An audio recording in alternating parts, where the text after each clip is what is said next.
কুরুচিকর ভাষায় রাজীব কুমারকে আক্রমণ করেছেন হচ্ছে সৌমিত্র খান।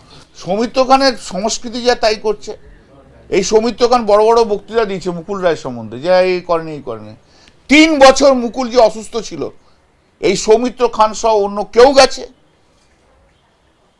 বরঞ্চ উল্টে কি চেষ্টা করেছে ডিফেকশনের যাতে কেটে দেয়া যায়। ডিফেকশন করিয়েছে বিজেপি।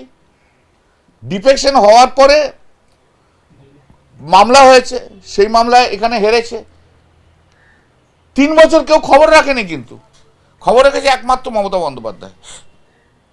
এটা মানতে হবে ভাই। ও তৃণমূলে যেই বলুক আর যে যাই বলুক, বিজেপি বলুক, যে যা ইচ্ছা বলুক,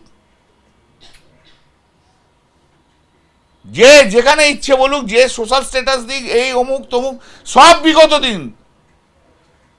তারপর মমতা বন্দ্যোপাধ্যায় যখন হেরেছে, তখন মমতা দি আমাকে ফোন করে বললো মুকুলটাকে বাঁচাতেই হবে। হোয়াট ইজ, মানে এটাই হচ্ছে ভালোবাসা। মুকুলটাকে যেভাবে বাঁচাও তুমি। সুপ্রিম কোর্টে মামলা করলাম, মামলা করে স্টে করে দিয়েছি।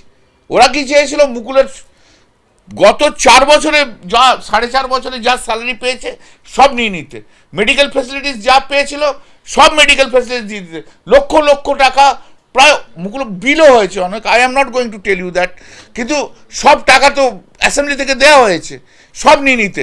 এটাই তো বিজেপি চেয়েছিল। সৌমিত্র খান সেদিকে কি করছিল? সৌমিত্র খান বলেছে, এখন মুকুলদা করে সে চোখের জল ভাসাচ্ছে। এই 3 বছর যে মুকুলের যে কষ্ট কাজে কে দেখেছে? তৃণমূলই দেখেছে, মমতা ব্যানার্জি নিজে দেখেছে। আর শেষ শ্রদ্ধা আমি আর মমতা দি জানাবো সুপ্রিম কোর্টে মামলাটা ফাইনালি জিতে।